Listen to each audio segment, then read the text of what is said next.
नमस्कार, स्वागत है आप सभी का ईटी नाउ स्वदेश एसबीआई लाइव स्टूडियो में। मैं हूं विष्णु मोहन। चलिए शुरुआत कर लेते हैं क्लोजिंग कॉल्स की। बाजार की चाल आज बहुत ही जबरदस्त दिख रही है। सिर्फ 50 अंकों की दूरी है निफ्टी की और बैंक निफ्टी ने तो नया हाई बनाया ही है। लेकिन अगले 1.5 घंटे में आपके लिए क्लोजिंग कॉल्स में क्या होगा, कौन कौन से बड़े एक्शन होंगे जो हम आपके लिए लेकर आने वाले हैं। तो 2:05 पे आपके लिए एफएनओ बाजार की पूरी स्ट्रेटजी, मार्केट का पूरा सेटअप आपके लिए होगा। 2:10 पे क्लोजिंग ट्रेड्स, हमारे दिग्गज एक्सपर्ट्स आपको बताएंगे कि अगले 1.5 घंटे में कहां आपको दाव लगाना चाहिए। तो क्लोजिंग ट्रेड्स आपके लिए होंगे 2:10 पे। 2:40 पे ऑप्शंस में आपके लिए क्या मौके हैं, हम आपके लिए लेकर आएंगे ऑप्शंस चैंपियन। 3 बजे होगा आपके लिए मार्केट एट 3, जहां पर एक्शन वाले स्टॉक्स की पूरी लिस्ट, दोपहर के बाद जो बड़ी खबरें आई हैं और कहां पर क्लोजिंग ट्रेड्स में सबसे ज्यादा एक्शन दिख रहा है, पूरा सेटअप आपको पूरी लिस्ट 3 बजे दिखाएंगे। 3:10 पे बीटीएसटी एसटीबीटी और 3:20 में इवेंट्स टू वॉच। बाजार की चाल देखें तो आज जबरदस्त तेजी, 52 हफ्ते की ऊंचाई पर, और जो सितंबर में जो नया रिकॉर्ड बना था निफ्टी का, उससे सिर्फ 50 अंकों की दूरी अब निफ्टी की रह चुकी है। निफ्टी बैंक आज भी रिकॉर्ड हाई पे है, 59,400 के पार आज इंट्राडे में निकला, अभी भी 59,375 के करीब है। 150 अंकों से ज्यादा की तेजी यहां पर दिख रही है। जबरदस्त तेजी, जबरदस्त मोमेंटम यहां पे दिख रही है। सेक्टर की बात करें तो ऑटो इंडेक्स आज यहां पे टॉप गियर में दिख रहा है। एशर 3% की मजबूती के साथ कारोबार कर रहा है। बाकी ऑटो कंपनियां भी अच्छी मजबूती के साथ आज के सत्र में काम कर रहे हैं। दूसरे दिन ऑटो इंडेक्स ये भागा है। इसके अलावा कुछ और स्टॉक्स की बात करें तो बायोकॉन, यहां पर आज जबरदस्त गिरावट है। सिटी ने सेल रेटिंग दी है, कंपनी के बायोसिमिलर प्रोडक्ट को लेकर भी चिंताएं हैं, इससे बायोकॉन में आज काफी ज्यादा गिरावट दिख रही है। मार्केट प्लेटफॉर्म शेयरों में आज अच्छी तेजी है, जिसमें कैम्प्स हो, एंजल वन हो, एनएसडीएल हो, बीएसई हो, ये कुछ ऐसे स्टॉक्स हैं जहां पे जबरदस्त रफ्तार दिख रही है।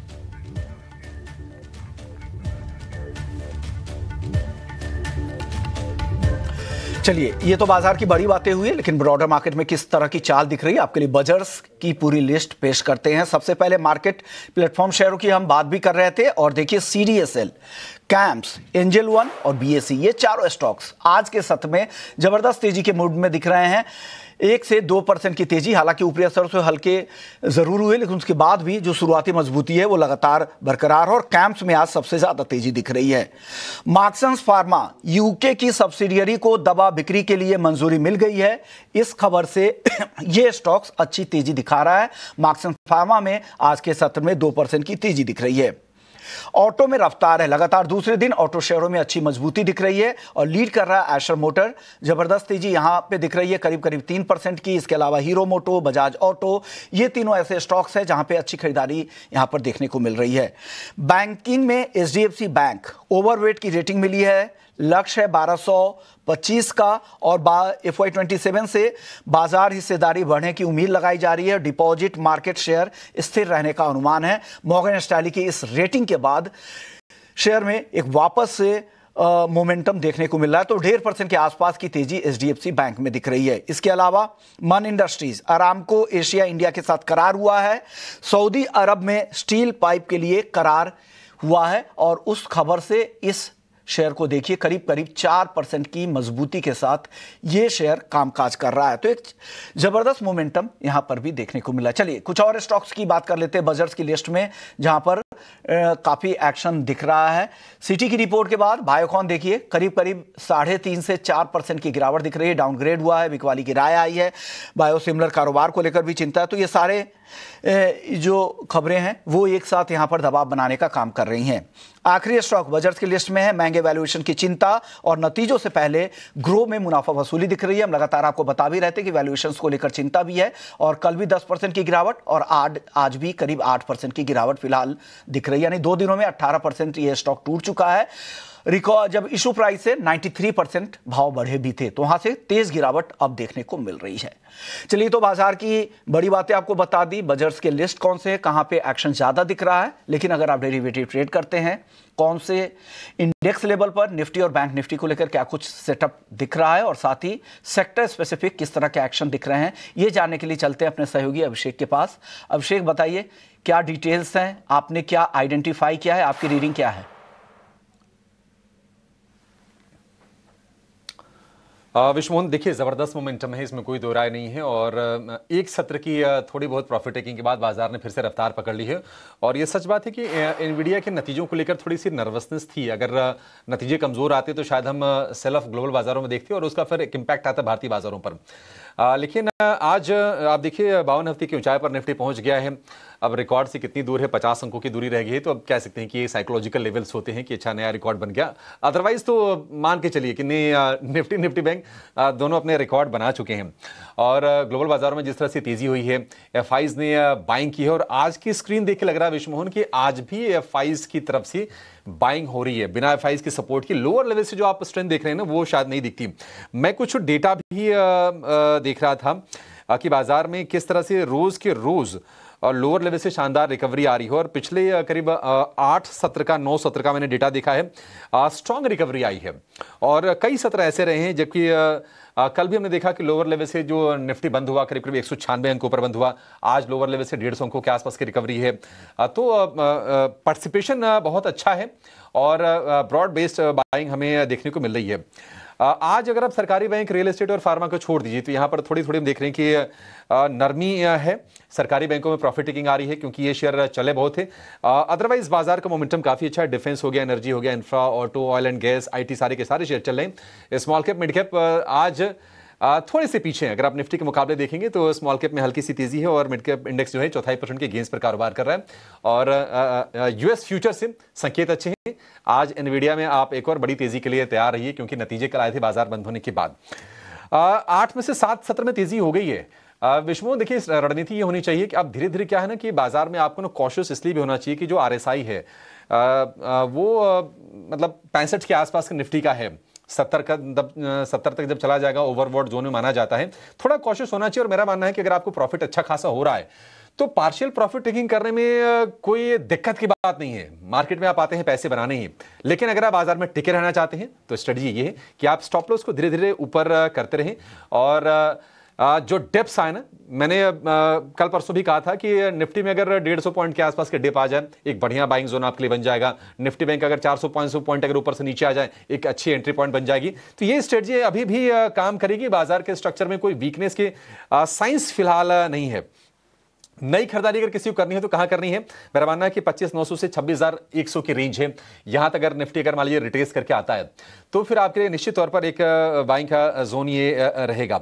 निफ्टी बैंक आज नया रिकॉर्ड बन गया 59,411 का। और आज हम देख रहे हैं कि जो बड़े प्राइवेट बैंक हैं वो सपोर्ट कर रहे हैं। एचडीएफसी बैंक फिर से 1000 के ऊपर निकल गया है। एक्सिस बैंक ने 52 हफ्ते का नया ऊपरी स्तर छुआ है। आईसीसी बैंक में छोटी सी बाइंग हो रही है। और इन 3 बैंकों के दम पर ही हम देख रहे हैं कि निफ्टी बैंक ने आज नया हाई बना दिया है आज के सत्र की अगर हम बात करें तो। और अभी भी ऊपरी स्तरों पर टिकने की कोशिश कर रहा है। अब बचे सत्र के लिए जो सपोर्ट है, मेरा मानना है कि 59,000 पर सपोर्ट है और 59,500 एक छोटा रेजिस्टेंस है। 59,500 मतलब बहुत ही छोटा रेजिस्टेंस है। अब वो पार होने की संभावना काफी ज्यादा है। तो आप 60,000 की तैयारी निफ्टी बैंक में कर लीजिए, कमर कस लीजिए। गिरावट पर बाइंग करनी है 58,800 से लेकर 59,200 की जोन में अगर निफ्टी बैंक अगर आपको फिर से मिलता है तो आप निश्चित तौर पर आप बाइंग कीजिए। पिछले 10 में से 9 सत्र में तेजी हो गई है। स्टॉप लॉस बस ट्रेल कीजिए, ऊपर कीजिए। और ये बाजार ऐसा है कि इसमें आप शॉर्ट के मौके ना खोजिए। शॉर्ट करना एक गलती वाला फैसला हो जाएगा क्योंकि अब ट्रेंड में बाजार है और नेगेटिव जो खबरें हैं वो नहीं है। कोई भी नेगेटिव चीज बाजार के लिए इस वक्त नहीं है। आगे जब आएगी तो उसको आगे हम चर्चा करेंगे। एक हैंगओवर थोड़ा सा रहेगा कि अमेरिका इंडिया के बीच में ट्रेड डील किस तरह की होती है। अदरवाइज जो भी संकेत है भारतीय बाजार के लिए पॉजिटिव साइड पर है। और अगर एफआईज की बाइंग अगर मान लीजिए आके टिक जाती है, देखते हैं आगे क्या होता है, तो तेजी को और आप पंख लगते हुए देखेंगे और रिकॉर्ड पर रिकॉर्ड यहां से बनते हुए जाएंगे। और अब तो साल का आखिर ही समय ही चल रहा है तो एक बेहतरीन क्लोजिंग इस साल की भी हम देने जा रहे हैं। विश्वमोहन, जबरदस्त मूड यहाँ पे दिख रहा है, मोमेंटम भी है और यहाँ पे ये मोमेंटम आगे भी बरकरार रह सकता है। और जो फोकस है बैंक निफ्टी की ओर ज़्यादा है, जैसा अभिषेक कह रहे थे कि यहाँ पर फोकस ज़्यादा शिफ्ट होता दिख रहा है। लेकिन रैली काफ़ी लंबी चल रही है तो हो सकता है कि बीच में कुछ करेक्शन भी दिखे, क्योंकि हमने देखा पिछले 2 दिनों में एफआईआईज की भी बाइंग लौटी है और साथ साथ यहाँ पर डीआईज लगातार 19वें दिन तो खरीदारी करते ही दिखे हैं। तो एक डबल सपोर्ट यहाँ पर दिख रहा है। देखते हैं आगे एफआईआईज के डेटा किस तरह के आते हैं। इस बीच हमारे 2 मेहमान भी जुड़ गए हमारे साथ, कुणाल शाह हैं और ओशो कृष्ण हैं। आप दोनों मेहमानों का बहुत बहुत शुक्रिया। शुरुआत हम इंडेक्स से ही करेंगे। कुणाल जी, कुणाल जी, सबसे पहले निफ्टी और बैंक निफ्टी को लेकर बताइए। अब निफ्टी भी हमने जो इंट्राडे हाई देखा था 26,277 का, उससे सिर्फ 50 अंक दूर है, और जो डे हाई होगा, मुझे लगता है क्लोजिंग हाई होगा, उसके आसपास ही है। हो सकता है कि हम क्लोजिंग रिकॉर्ड आज ही बना दें। क्या लग रहा है, आगे की चाल आपको कैसी दिख रही है निफ्टी बैंक निफ्टी की? गुड आफ्टरनून सभी दर्शकों को। आई थिंक डेफिनेटली अगर आप देखोगे तो निफ्टी में जो ये पॉजिटिव मोमेंटम है वो कंटिन्यू रहना चाहिए। आज के सेशन में लग रहा है कि शायद हम ऑल टाइम हाई को सरपास कर देंगे। जिस हिसाब से स्ट्रॉन्ग मोमेंटम है लार्ज कैप्स में, फिर वो एचडीएफसी बैंक हो, रिलायंस हो, आईसीआईसीआई बैंक हो, सभी से पार्टिसिपेशन आ रहा है। एंड कहीं ना कहीं मोमेंटम है जो हमें पोजिशनली लगता है कि निफ्टी को 26,500 तक लेके जा सकता है। सो व्यू बाय का ही है। जो 26,000 26,100 का जो रेजिस्टेंस जोन था वो भी सपोर्ट की तरह काम करेगा डाउन साइड पे। तो और 26,500 तक के लेवल्स शॉर्ट टर्म बेसिस पे निफ्टी में दिखाई दे सकते हैं। सो व्यू बाय का ही रखना है, पोजिशनली भी और इंट्राडे के पर्सपेक्टिव से भी। कोई भी इंट्राडे डिप भी मिलती है, माइनर डिप, उसको एक बाइंग अपॉर्चुनिटी की तरह यूज करना है। जहां तक बैंक निफ्टी की बात है, ये क्लियर कट एक आउट परफॉर्मर रहा है एंड रेडी हो चुका है 60,000 के लेवल्स को भी दिखाने के लिए। और जो दो बिग बॉयज है एचडीएफसी और आईसीआईसीआई, वहां पे हमने पार्टिसिपेशन आना देख लिया है। मेरा सेंस है कि आगे जाके अभी निफ्टी आउट परफॉर्मेंस देना स्टार्ट करेगा। बैंक निफ्टी कहीं ना कहीं एक बड़े साइडवेज कंसोलिडेशन में रहेगा and with in this consolidation एक अप मूव चलता रहेगा। तो मुझे लगता है जो बैंक निफ्टी का आउट परफॉर्मेंस था वो थोड़ा सटल हो जाएगा एंड निफ्टी का आउट परफॉर्मेंस आना स्टार्ट हो जाएगा। सो यहाँ पे हमने देखा है कि आईटी इंडेक्स ने भी एक कमबैक किया है। सो आईटी का सपोर्ट है, लार्ज कैप से सपोर्ट है। सो कहीं ना कहीं मुझे लगता है कि निफ्टी में एक कंटिन्यूएशन मोमेंटम अपसाइड पे रहेगा। बैंक निफ्टी जहां तक बात करें 60,000, यस वो लग रहा है शॉर्ट टर्म बेसिस पे आ जाएगा। नीचे पे लेवल पे जो सपोर्ट बन चुका है वो है 58,700 का। जब तक वो नहीं टूटता है तब तक मोमेंटम बाई साइड पे ही है। बट ब्रॉडर रेंज अगर मैं बात करूं तो 58,500 से लेके 60,000 तक की रेंज है बैंक निफ्टी की।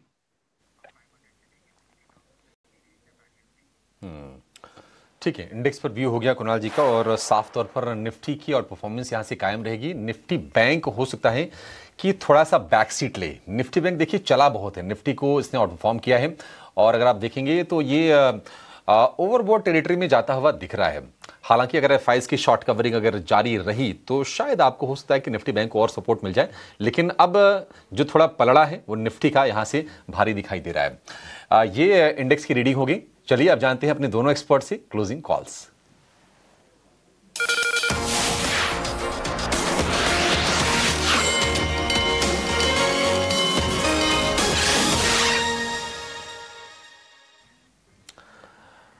ओशो जी, शुरुआत आपसे करना चाहेंगे। गुड आफ्टरनून, बताइए आपके शेयर कौन से हैं, कहां पर आप बुलिश हैं, क्या खरीदेंगे? Very good afternoon Abhishek ji and सभी पैनलिस्ट मेंबर को। सी ओवरऑल मार्केट में काफी अच्छा मोमेंटम है, तो सारे ही काउंटर्स अभी बुलिश लग रहे हैं। बट जहां पे रिस्क रिवॉर्ड फेवरेबल है वो काउंटर्स अभी रडार पे हैं रिकमेंडेशंस के लिए। सो पहला रिकमेंडेशन है पॉलिसी बाजार पर। पॉलिसी बाजार में अगर हम देखें तो एक काफी डिसेंट मोमेंटम पिछले 3 दिनों में बनते हुआ दिखाई दे रहा है एंड अपने शॉर्ट टर्म मूविंग एवरेज के ऊपर काउंटर होवर कर रहा है। सो यहाँ से एक मोमेंटम कंटिन्यूटी की आसार है पॉलिसी बाजार में। सो करंट लेवल्स पे बाय करने की सलाह है। 1810 का स्टॉप लॉस मेंटेन करना है, नियरली 1920 के टारगेट्स एक्सपेक्टेड हैं शॉर्ट टर्म में। सेकंड काउंटर जिसमें बाय का रिकमेंडेशन है वो है आईसीआईसीआई प्रूडेंशियल्स। अगेन ये काउंटर में भी हम देखें कल के दिन एक करेक्शन आया था, बट वो करेक्शन अपने ब्रेकआउट के जोन को रीटेस्ट करते हुए दिखाई दे रहा है एंड वापस से काउंटर एक पॉजिटिव ट्रैक्शन के तरफ टर्न अराउंड होते हुए दिखाई दे रहा है। सो इस काउंटर में भी बाय की सलाह है। करंट लेवल्स पे 605 का स्टॉप लॉस मेंटेन करना है एंड हायर लेवल्स पे 638 तक के टारगेट्स हमें शॉर्ट टर्म में या बिल्कुल इमीडिएट टर्म्स में देखने को मिल सकते हैं। आईसीआईसी प्रूडेंशियल 638 के टारगेट के लिए और पीबी फिनटेक, ये दो टॉपिक आपकी तरफ से क्लोजिंग ट्रेड्स में निकल कर आ रही है। स्टॉप लॉस भी आपको बताए गए हैं, वो भी नोट कर लीजिएगा। कुणाल जी, आप बताइए आपकी तरफ से क्लोजिंग ट्रेड्स क्या हैं आज?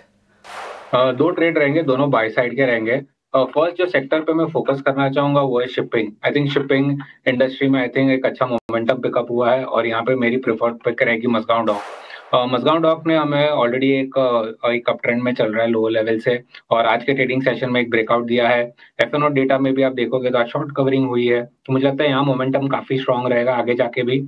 तो यहाँ पे बाय की सलाह रहेगी। 2780 का स्टॉप लॉस रहेगा, 3000 तक के टारगेट्स रहेंगे मज़गांव डॉक में। और सेकंड जो स्टॉक है बाय साइड पे वो बैंकिंग स्पेस में से है the big boy HDFC bank. मुझे लगता है काफी समय बाद इतना स्ट्रॉन्ग मोमेंटम एचडीएफसी बैंक पे दिखा है, तो ये अपने ऑल टाइम हाई को भी सरपास करके एक नई टेरिटरी में जाने के लिए रेडी हो चुका है। और जैसे कि हमने कहा कि बैंक निफ्टी 60,000 के पार भी हो सकता है, तो वहां पे बुलिश मोमेंटम कंटिन्यू रहेगा। एचडीएफसी बैंक पे बाय की सलाह रहेगी। 985 का स्टॉप लॉस है, 1026 और 1040 ये दो टारगेट रहेंगे एचडीएफसी बैंक के लिए।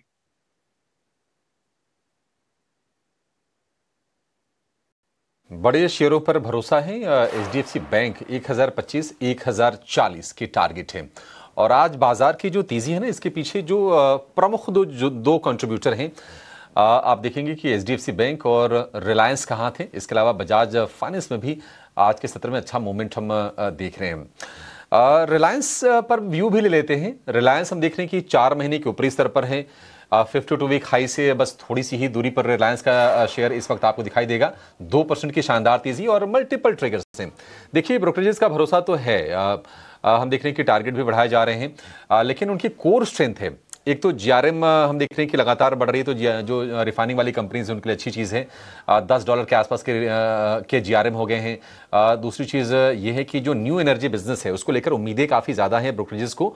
और तीसरी चीज़ रिलायंस के लिए ये है कि जो उनका रिटेल हो गया और टेलीकॉम वाला वर्टिकल है वो लगातार अच्छा प्रदर्शन कर रहा है। रिलायंस हम देख रहे हैं कि आज 1550 रुपये के आसपास है। ओशो जी, क्या व्यू होगा आपका रिलायंस के शेयर को लेकर?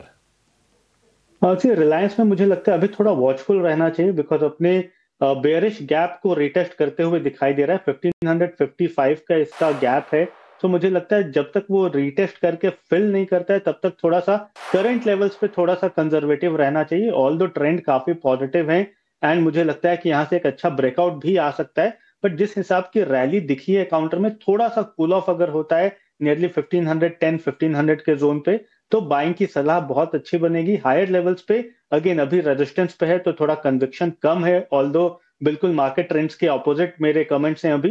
बट मुझे लगता है 1555 के क्लोजर के बाद ही एक अच्छा ट्रैक्शन बन सकता है। सो बेटर है कि बाय ऑन डिप्स का ही अप्रोच रखें एंड अगर 1555 के ऊपर क्लोजिंग दिखाता है तब मोमेंटम बेस्ड बाइंग भी रिलायंस में देखने को मिल सकती है। ठीक है, रिलायंस को लेकर ये जो 1550 रुपए के लेवल आपकी स्क्रीन पर 1551 एक साल की ऊंचाई पर रिलायंस का शेयर आपको अब दिखाई देगा। दो शेयर जो थोड़े वीक रहे थे और उस पर कुणाल जी आपका व्यू चाहिए। एक तो है एसआरएफ, आज एसआरएफ में बाइंग हो रही है, डे हाई पर आपको शेयर दिखाई देगा। और दूसरा जो शेयर है वो है इंडियन होटल्स का। इसमें भी हमने वीकनेस देखी थी, लेकिन 52 वीक के लो से ये संभलने की कोशिश कर रहा है। बॉटम बन गया दोनों शेयरों का कि थोड़ा वेट कर लेना चाहिए अभी नई पोजीशन लेने के लिए? एसआरएफ जहां तक बात है, आई थिंक मुझे लगता है ये बहुत अट्रैक्टिव लेवल है बाय करने के लिए। यहाँ पे हमने मल्टीपल टाइम सपोर्ट देखा है स्टॉक का 2780 2800 के आसपास। सो आई थिंक एक रिस्क टू रिवॉर्ड रेशियो भी बहुत फेवरेबल है। मुझे लगता है कि मोमेंटम काफी स्ट्रांग रहेगा यहाँ पे। फर्स्ट जो इमीडिएट हर्डल है स्टॉक के लिए वो है 2965 का। वो निकल जाता है तो स्टॉक रेडी हो गया है 3100 तक के लेवल्स को भी टच करने के लिए। एसआरएफ मुझे लगता है कि स्ट्रॉन्ग मोमेंटम में यहाँ पे बाय करना चाहिए। इंडियन होटल जहां तक की बात है कि हमने एक बहुत अच्छा करेक्शन देखा है स्टॉक में। सो कहीं ना कहीं एक शॉर्ट कवरिंग का मूव है जो स्टॉक को ऊपर के लेवल्स में 755 760 के जोन तक लेके जा सकता है। बट वहां से मुझे लगता है कि वापस एक प्रॉफिट बुकिंग दिखना स्टार्ट हो जाएगा। सो शॉर्ट टर्म के लिए अगर किसी को एक बहुत ही ट्रेड करना है तो डेफिनेटली लॉन्ग साइड के लिए कर सकते हैं। 15-20 पॉइंट की अपसाइड है। बट मुझे लगता है कि लार्जर टर्म स्ट्रक्चर वो अभी भी कहीं ना कहीं वीक है और यहाँ से शायद एक प्रॉफिट बुकिंग वापस 755 760 के जोन से आ सकती है और स्टॉक वापस नीचे में 720 का लेवल बता सकता है। ठीक है, अभी उतनी कन्विक्शन आ नहीं रही है इंडियन होटल्स को लेकर। थोड़ा सा और चल जाए तो फिर शायद मजबूती की बात इसमें करने लगेंगे। लेकिन 720 वाले जो लेवल्स हैं उस पर आप नजर रख के चलिए इंडियन होटल्स के लिए। कुछ और शेयर जो थोड़े से ना कह सकते हैं कि हाल फिलहाल सोए हुए थे, वो जग से गए हैं। जियो फाइनेंस उसमें से एक और शेयर है। जियो फाइनेंस में आज हम देख रहे हैं कि करीब 1% के आसपास की तेजी पर कारोबार होता हुआ दिख रहा है। तो रिलायंस के साथ जोश उसमें जियो फाइनेंशियल के शेयर में भी आ रहा है। उसकी बातचीत करेंगे। फिलहाल एक छोटे से ब्रेक का वक्त हो गया है और स्टॉक्स की जो लिस्ट है काफ़ी बड़ी है और हमारे पास रिसर्च भी कई सारे दमदार हैं, वो भी आपके सामने रखेंगे एक छोटे से विराम के बाद।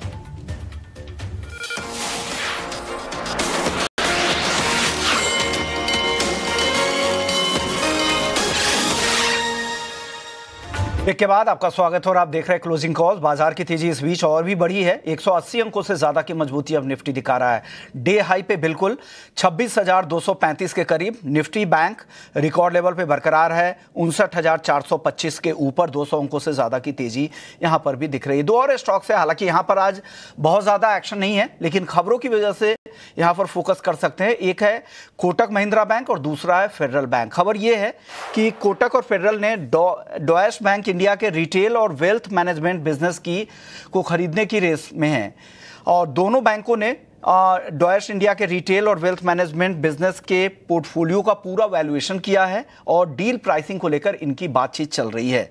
और इस जो बिक्री होगी इसमें पर्सनल लोन और कुछ मॉर्गेजेस भी शामिल होंगे।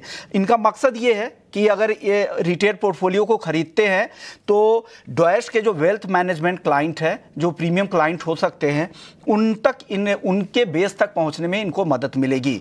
डॉयश इसलिए बेचना चाहता है कि विदेशी बैंकों को भारत में अपने रिटेल कारोबार चलाने में उनको हायर कॉस्ट और प्राइसिंग प्रेशर दोनों ऐसे रहते हैं जिन्हें चलाना बहुत मुश्किल होता है। इससे पहले भी हमने देखा था कि स्टैंडर्ड चार्टर्ड के पर्सनल लोन के पोर्टफोलियो को भी कोटक महिंद्रा बैंक ने खरीदा था और इसी तरह की खरीदारी पहले हमने इंडसइंड बैंक ने भी देखा था कि उनके क्रेडिट कार्ड कारोबार को, डॉयश बैंक के क्रेडिट कार्ड कारोबार को इंडसइंड बैंक ने खरीदा। तो इस तरह की डील की खबरें चल रही है। हालांकि अभी ये शुरुआती दौर में है और दोनों यहाँ डॉयश बैंक के इंडिया के भी और जर्मनी के जो इनके हेडक्वार्टर से भी इसकी मंजूरी लगेगी। तो अभी ये शुरुआती दौर में है, लेकिन ये इन पर फोकस करना चाहिए। इनसे इनके बिजनेस को क्या फायदा होगा। चलिए एक व्यू ले लेते हैं। ओशो, आप बताइए फेडरल बैंक को लेकर और कोटक बैंक को लेकर। ये खबर तो ठीक है, ये खबर आई है, लेकिन इसके अलावा ये दोनों पे नजरिया क्या है, क्या लग रहा है, क्या प्रोस्पेक्ट है इन दोनों बैंक में? टेक्निकल पर्सपेक्टिव से बताएं तो यहाँ पे मुझे लगता है कोटक बैंक में ज्यादा अच्छा पोटेंशियल है, बिकॉज काउंटर में एक अच्छा डेवलपमेंट रिसेंटली बनते हुए दिखाई दे रहा है। अपने हायर लेवल से करेक्शन के बाद वापस से एक बाइंग ट्रैक्शन बन रही है कोटक बैंक में। तो मुझे लगता है रिस्क रिवॉर्ड के हिसाब से करंट लेवल्स पे कोटक बैंक थोड़ा फेवरेबल दिखाई दे रहा है। लोअर लेवल्स पे मुझे लगता है इसका जो सपोर्ट है वो नियर अबाउट 2070-2080 के आसपास है एंड हायर लेवल्स पे वापस अपने 2200 के जोन को रिटेस्ट कर सकता है। फेडरल बैंक की जहां तक बात करें, काउंटर में काफी स्ट्रांग वर्टिकल रैली ऑलरेडी देखने को मिल चुकी है। तो यहाँ से थोड़ा प्रॉफिट बुकिंग आना लाजमी है, because technically parameters over stretch हो गए हैं। सो थोड़ा प्रॉफिट बुकिंग आता है तब वापस से हमें एक अच्छा बाइंग की अपॉर्चुनिटी फेडरल बैंक में देखने को मिल सकती है। टेक्निकली अगर हम देखें तो 235 से 230 का जोन है। अगर यहाँ पे थोड़ा करेक्शन आता है इस जोन के आसपास, तब बाइंग अपॉर्चुनिटी ढूंढनी चाहिए। अगर पोजीशन है तो ट्रेल स्टॉप लॉस रखें अपना 241 का एंड अपने पोजीशंस को होल्ड रखने की सलाह बनेगी। तो 241 के स्टॉप लॉस के साथ होल्ड कर सकते हैं। अदरवाइज अभी इस लेवल पे ना खरीदे, नई खरीदारी करनी है तो अभी 15 रुपया और नीचे आने दे, 15-20 रुपया फिर फेडरल बैंक खरीदे। कोटक आपको ज्यादा पसंद आ रहा है। एक और खबर, मार्क्सन फार्मा, हम शो के शुरुआत में भी आपको हमने बताया था कि कंपनी की यूके की यूनिट को एक मार्केट ऑथराइजेशन मिला था और खबर ये आ रही थी मार्क्सन फार्मा को लेकर कि कंपनी का एक प्रोडक्ट है सेट्रिजिन डिहाइड्रोक्लोराइड। इसके 1 mg ओरल सॉल्यूशंस को यूके में मंजूरी मिल गई है और मार्केट ऑथराइजेशन की मंजूरी मिली है। इस खबर से मार्क्सन फार्मा में आज तेजी तो दिखी रही है। एक बार कुणाल जी आप अपनी राय दे दीजिए मार्क्सन फार्मा पर। मार्क्सन फार्मा हम देखेंगे तो ऑलरेडी एक बहुत अच्छा करेक्शन देखा था लोअर लेवल से। अभी हमने एक जो माइनर पुल बैक देखा है और स्टॉक का जो सपोर्ट है डाउनसाइड पे वो है 180-181 के आसपास। ये होल्ड करना इंपॉर्टेंट है और जो इमीडिएट हर्डल है वो है 200-201 के आसपास। तो ये प्रॉब्ली 20 पॉइंट की रेंज है जिसमें स्टॉक फंसा हुआ है। विद इन दिस रेंज मेरा व्यू बाय ऑन डिप्स का रहेगा। डिप्स एक अच्छी अपॉर्चुनिटी रहेगी। 185-180 के जोन के आसपास आता है तो एक आप रिस्क रिवॉर्ड बैठ जाता है, वहां से आप बाय करके चल सकते हो। 175 का स्टॉप लॉस लगा के 200 तक के टारगेट्स अपर एंड में मार्क्सन में रख सकते हो।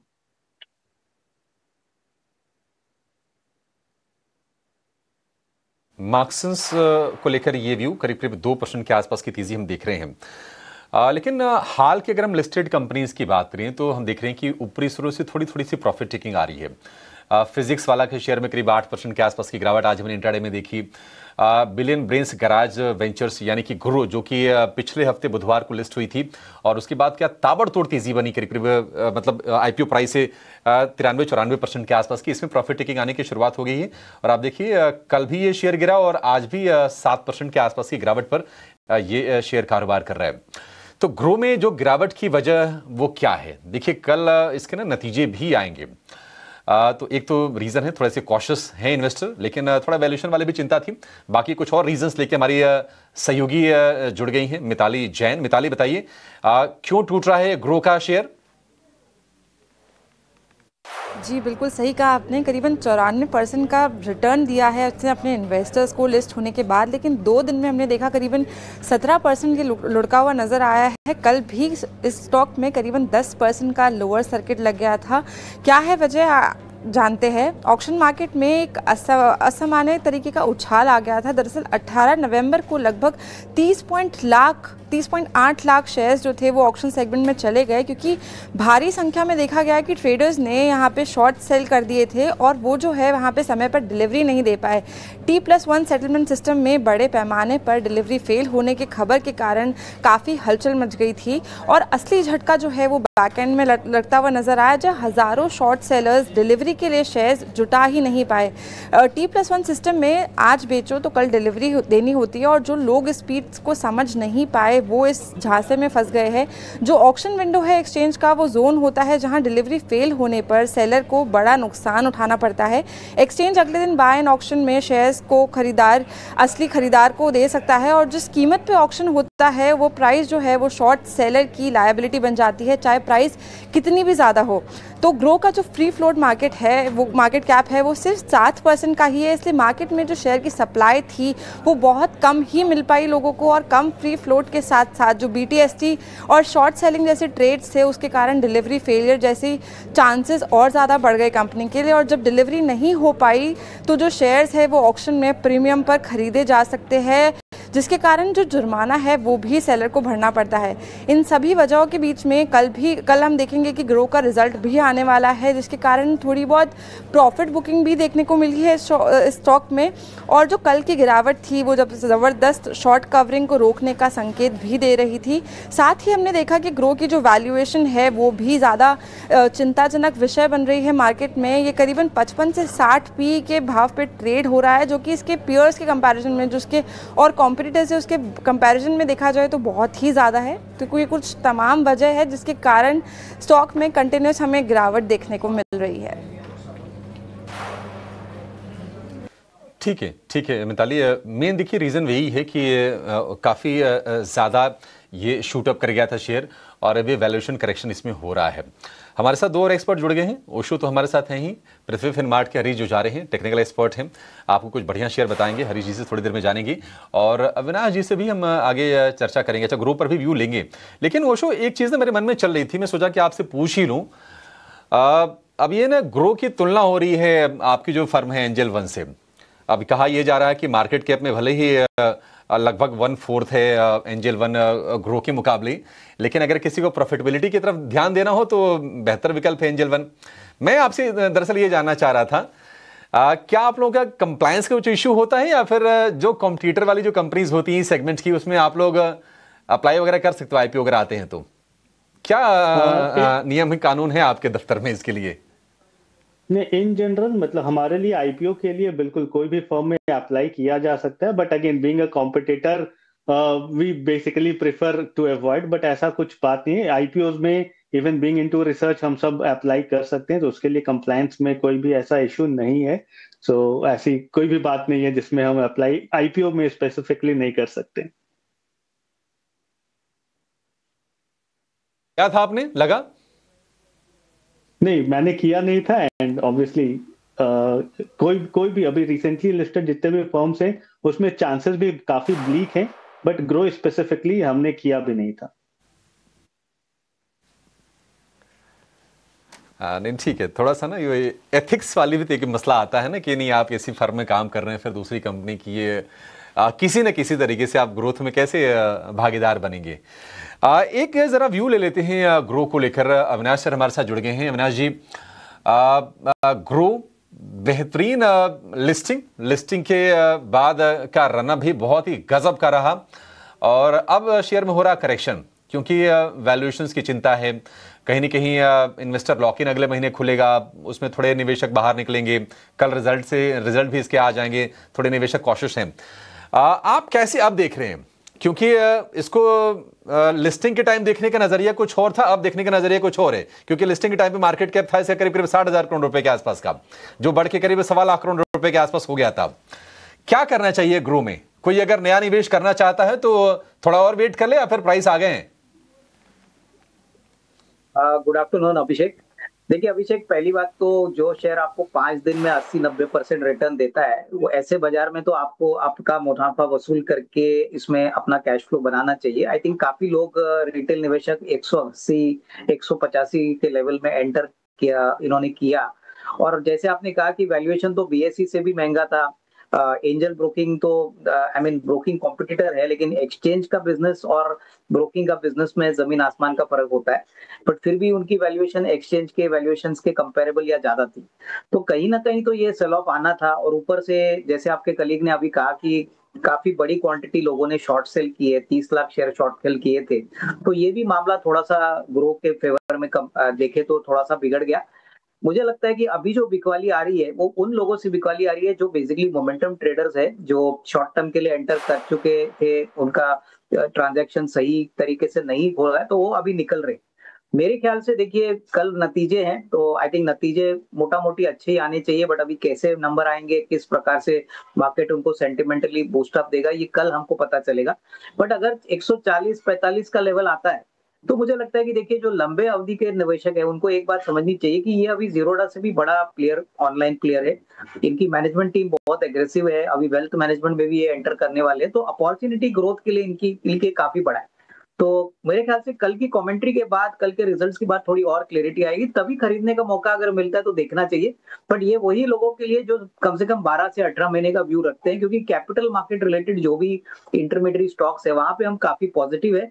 हमको लगता है not only broking companies but even AMC कंपनियां हो, वेल्थ मैनेजमेंट कंपनियां हो, डीमैट की कंपनियां हो, इनमें सारा ग्रोथ पोटेंशियल हमारे कंट्री के लिए बहुत बड़ा है, क्योंकि equity as an asset class अभी भी बड़ी मात्रा में बनना बाकी है। तो आई थिंक कल नतीजे आने दीजिए, उसके बाद हम देखेंगे इसका क्या व्यू लेना है। बट ओवरऑल लॉन्गर टर्म के लिए निचले लेवल पे स्टॉक आता है तो खरीदने का मौका समझना चाहिए। ठीक है, अल्टीमेटली अपने धंधे पर ही कोई शेयर आगे चलेगा। और हमने रिटेल जो निवेशक या फिर जो ट्रेडर हैं उनसे गुजारिश भी करना चाहेंगे कि देखिए, जैसे हम कहते हैं ना कि नहीं, फॉलिंग नाइफ को नहीं पकड़ना चाहिए। वैसे भी अगर कोई गाड़ी बहुत तेज़ रफ्तार से भाग रही हो ना, उसको भी चेज़ नहीं करना चाहिए, थोड़े रिस्क ज़्यादा हो जाते हैं। और अविनाश जी, मैं इसलिए कह रहा हूँ क्योंकि हमने क्या ना कि परसों पे हमने दिखाया था कि नहीं 193 रुपये तक पहुँच गया शेयर। फिर हमने वो वीडियो सोशल मीडिया पर डाला, उसमें बहुत सारे ऐसे कमेंट आ रहे थे कि अब लेने का टाइम आ गया। तो ये जो साइकिल है ना कि अच्छा बहुत कोई भाग गया उसके बाद आप उसको पकड़ रहे हैं, ये भी थोड़ा सा ना रिस्की हो जाता है। और आप सही कह रहे हैं कि उसी टाइप के लोग जो थोड़े फंसे हुए फील कर रहे थे, आज एग्जिट लेने की कोशिश कर रहे हैं ग्रो के शेयर से। लेकिन हरीश जी, आप बताइए, गुड आफ्टरनून, बताइए आपके स्टॉक्स कौन से हैं क्लोजिंग कॉल के, कहाँ पर है कन्विक्शन आपका? क्योंकि निफ्टी बस रिकॉर्ड बनाने वाला, शायद क्लोजिंग होते होते हम रिकॉर्ड लेवल देख भी लें अगर यही मोमेंटम बना रहा तो। वेरी गुड आफ्टरनून अभिषेक जी, बिल्कुल सही बताया आपने। देखिए almost Nifty all time high के आसपास मूव होते हुए नजर आ रहा है जो है देखा जाए तो। लेकिन अभी भी देखा जाए तो मिड कैप और स्मॉल कैप में इतना ज़्यादा तेजी कहीं ना कहीं मिसिंग है। उसके चलते कुछ चुनिंदा स्टॉक्स की वजह से Nifty majorly top higher bottom बना रहा है। तो देखा जाए तो मुझे लग रहा है कि दो स्टॉक्स है मेरे रडार पे आज के लिए। पहला स्टॉक रहेगा एसबीआई लाइफ। अगर देखा जाए तो देखिए एसबीआई लाइफ में एक कंसोलिडेशन था स्टॉक प्राइस में, और उसके बाद आज के ट्रेडिंग सेशन में फिर से एक बार ब्रेकआउट दिया है। मुझे लग रहा है कि करंट लेवल्स पे एक एसबीआई में अच्छा मौका बन सकता है बाइंग के लिए। और ऊपर की ओर मुझे लग रहा है कि 2120 के टारगेट्स के लिए बाइंग कर सकते हैं, और स्टॉप लॉस मेंटेन करना चाहिए 1980 एसबीआई लाइफ में। दूसरा स्टॉक है टाटा कम्युनिकेशन। अगर टाटा कम्युनिकेशन भी देखा है तो एक इनवर्स हेड एंड शोल्डर का पैटर्न बना है इंट्राडे में, तो मुझे लग रहा है कि यहाँ पे भी एक अपॉर्चुनिटी है बाइंग के लिए, और टारगेट्स बनेंगे 2040 के लिए, और स्टॉप लॉस मेंटेन करना चाहिए 1865। ठीक है, ये दो बढ़िया शेयर एसबीआई लाइफ और टाटा कम्युनिकेशंस।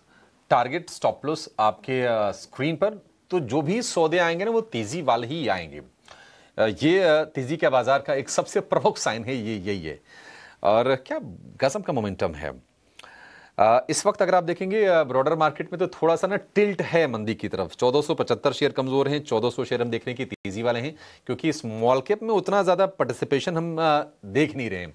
कल भी हमने देखा था थोड़ी कमजोरी थी स्मॉल कैप में, दिग्गजों की तरफ भरोसा ज्यादा दिखाई दे रहा है। और HDFC bank, Reliance, Bajaj finance, axis bank जैसे शेयरों को देखिए आपको समझ में जाना चाहिए कि बाजार का फोकस अभी किधर है। एक काम करते हैं, छोटे से ब्रेक का वक्त हो गया है। हमारे साथ हमारे दोनों के दोनों एक्सपर्ट बने हुए हैं। कुछ और बढ़िया चर्चा अविनाश जी के साथ करेंगे ब्रेक के बाद, और आपके लिए ऑप्शंस का चैंपियन शेयर भी लेकर आएंगे। एक शानदार ट्रेड वायदा बाजार से आपकी जाएगा नहीं।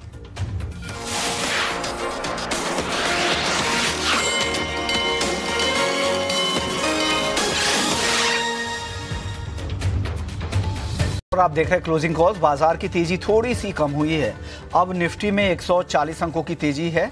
26,200 के नीचे अब निफ्टी आ चुका है, तो हल्की ऊपरी स्तर पर हल्की मुनाफा वसूली। हालांकि ओवरऑल देखें तो तेजी का ट्रेंड अभी भी बरकरार है और निफ्टी बैंक में 150 अंकों की तेजी दिख रही है। लेकिन एक खबर भी है कि इन्फोसिस का 18,000 करोड़ का बायबैक आज ही खुला है। बायबैक में 26 नवंबर तक शेयर्स को टेंडर करने का मौका है। बायबैक में टेंडर करना कितना फायदेमंद है, बायबैक का टैक्स गणित समझाने के लिए आशीषा जुड़ गई हैं। आशीषा बताइए।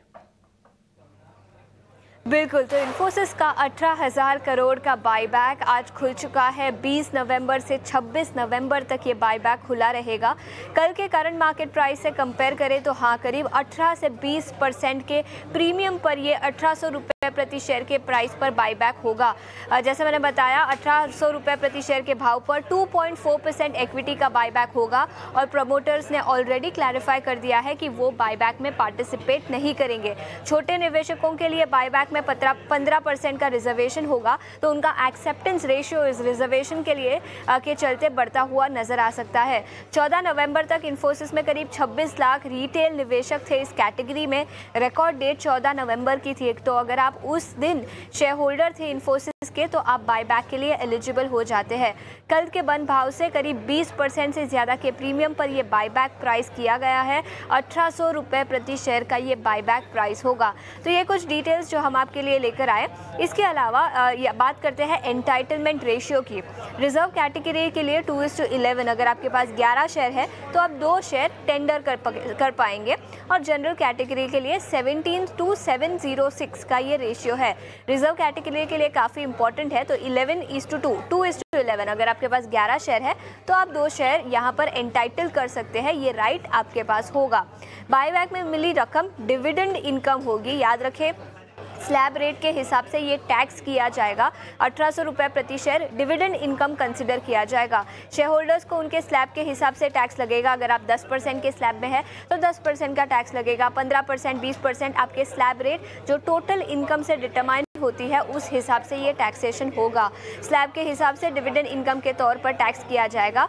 और इसी के साथ जो कॉस्ट की बात करें तो वो कैपिटल लॉस मानी जाएगी, और अगर आपके पास कोई कैपिटल गेन है तो वो कॉस्ट ऑफ एक्विजिशन उसके सामने सेट ऑफ किया जा सकता है। तो ये टैक्सेशन इनकम हम आपके सामने लेकर आए। इसके अलावा टीडीएस भी लगता है। जो रेसिडेंट शेयर होल्डर्स हैं उनको 10% टीडीएस लगेगा, और जो नॉन रेसिडेंट शेयर होल्डर्स है, एनआरआई शेयर होल्डर्स है, उनको 20% तक का टीडीएस लगेगा। ये कट किया जाएगा जब कंपनी आपको इनकम देगी, और फिर जब आप रिटर्न फाइल करेंगे उसका डिडक्शन आप ले सकते हैं। तो क्लेम किया जा सकेगा टीडीएस इनकम टैक्स रिटर्न में। ये टैक्सेशन एंगल भी हम आपके सामने लेकर आए।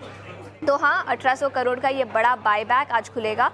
अगर आपके पास एलिजिबल हो आप इस बायबैक के लिए तो आप ये प्राइस दे सकते हैं।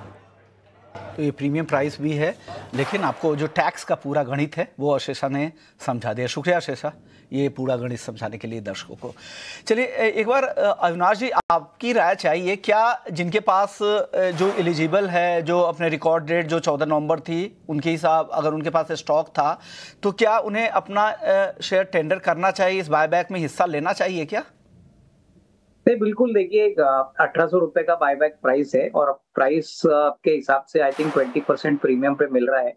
मेरे ख्याल से देखिए, ये इम्पोर्टेंट है कि एक्सेप्टेंस रेशियो कितना होगा, क्योंकि एक्सेप्टेंस रेशियो अगर कम है तो मेरे ख्याल से कम शेयर्स टेंडर किए जाएंगे। बट अगर एक्सेप्टेंस रेशियो 50-55% आता है तो मेरे ख्याल से निवेशकों के लिए अच्छा है कि ज्यादा से ज्यादा शेयर इनके एक्सेप्ट हो जाएंगे। ओवरऑल जो टैक्सेशन का जो मसला है, आई थिंक जिसका सबसे कम टैक्स स्लैब है उसको ज्यादा फायदा होगा। अगर आप 30% के स्लैब में आते हो तो फिर ऑब्वियसली नेट रिटर्न्स आपके उतने थोड़े इम्पैक्ट होंगे, क्योंकि आपका जो भी ये बेनिफिट आपको मिलेगा वो आपके रिटर्न्स के टैक्स स्लैब के हिसाब से टैक्स किए जाएंगे। बट ओवरऑल मुझे लग रहा है कि ये मौका निवेशकों को छोड़ना नहीं चाहिए। एक्सेप्टेंस रेशियो कितना आएगा वो तो हमको पता चलेगा ही, बट अराउंड 40% अगर एक्सेप्टेंस रेशियो आता है तो मेरे ख्याल से ज्यादा शेयर एक्सेप्ट होंगे, तो उस पॉइंट ऑफ व्यू से ये एक अच्छा रिस्क रिवॉर्ड बन सकता है।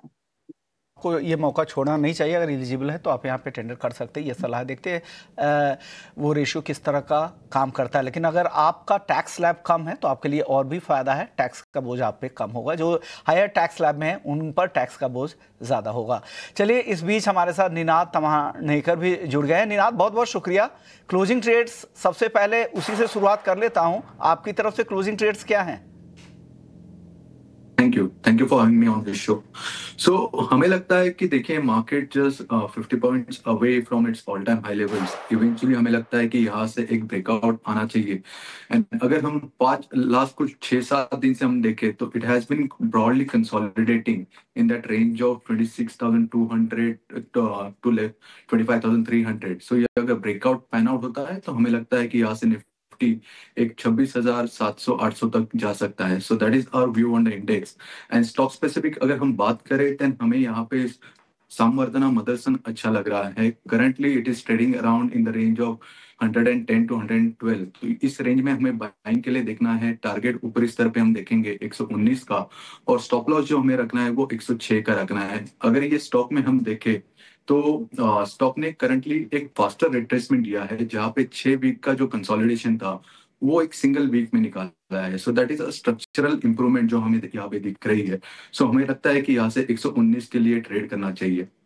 ओके, तो सैमिल यहाँ पे 119 के टारगेट के लिए खरीदे, 106 का स्टॉप लॉस यहाँ पर दी जा रही। तो 2 कॉल यहाँ पर निनाद जी की तरफ से है। निनाद जी, आपकी दूसरी कॉल कौन सी थी? यस, दूसरा जो है ये हमें लगता है कि ओवरऑल टेक्सटाइल सेक्टर में एक मूव आना चाहिए। So currently KPR mill is the one जो हमें यहाँ पे अच्छा लग रहा है।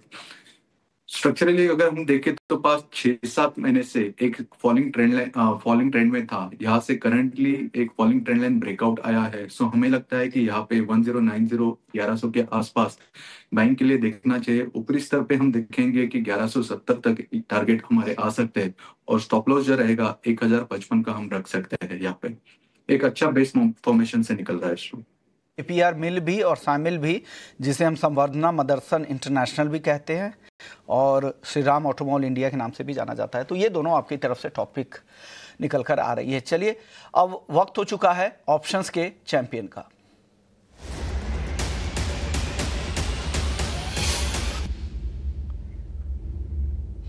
बताइए, ऑप्शंस में कहाँ मौके दिख रहे हैं कुणाल आपको? Good afternoon sir. ऑप्शन की बात करें तो फिलहाल इंडिगो में एक अच्छी खासी मोमेंटम हमें देखने को मिल सकती है। आप इंडिगो का चार्ट देखिए, बहुत बढ़िया चार्ट स्ट्रक्चर इंडिगो ने बनाया है। 1 वे अपसाइड की रैली हमें देखने को मिल रही है। 200 टीम का सपोर्ट भी लिया हुआ है, तो एक अच्छी खासी मोमेंटम का एक्सपेक्टेशन इंडिगो में हम रख सकते हैं। इंडिगो का जो 5,850 का जो दिसंबर का जो कॉल ऑप्शन है, ये नवंबर की एक्सपायरी नहीं, दिसंबर की एक्सपायरी, जो फिलहाल 145 के अराउंड चल रहा है, वो खरीदारी करके चलने की सलाह है। 125 रुपए के एसएल के साथ टारगेट की बात करते हैं तो 167 पहला टारगेट, एंड वो ब्रेक होता है तो 197 दूसरा टारगेट भी हमें यहाँ पे देखने को मिल सकता है। मैक्सिमम लॉस की बात करें उस नजरिए से तो 3,600 का मैक्सिमम लॉस है, एंड मैक्सिमम प्रॉफिट की बात करें तो 7,500 तक का प्रॉफिट हमें यहाँ पे होते हुए देखने को मिल सकता है। इंडिगो नेक्स्ट मंथ के कॉन्ट्रैक्ट में यहाँ पर ऑप्शन खरीदना है। 5,850 के स्ट्राइक की कॉल खरीदनी है। 145 के आसपास है, उसी के आसपास खरीदना है। टारगेट है उसका 167 से 197 का। स्टॉप लॉस लगाना है 125 का। शुक्रिया कुणाल, आपने वक्त निकाला, हमारे दर्शकों को बताया कि ऑप्शंस में कहाँ मौके दिख रहे हैं। लेकिन डिस्क्लोजर ये है जो सेबी की तरफ से जारी किए गए हैं कि एफएनओ ट्रेडिंग में 10 में से 9 लोगों को नुकसान हो जाता है, यानी 90% लोग नुकसान ही करते हैं। एफएनओ ट्रेडर्स को औसतन 1 लाख रुपए का नुकसान होता है। घाटा होने के बाद भी 28% ट्रांजैक्शन के तौर पर आपको देना होता है। मुनाफा होने पर भी आपके 15 से 50% पैसे ट्रांजैक्शन में खर्च हो जाता है। चलिए इसी नोट पर इस शो में अब वक्त है ब्रेक का। ब्रेक के बाद जब लौटेंगे तो मार्केट एट 3 लेकर आएंगे, वो पूरी लिस्ट जहां पर ढेर सारे एक्शन है, बताएंगे आपको ब्रेक के बाद। जल्द लौटते हैं।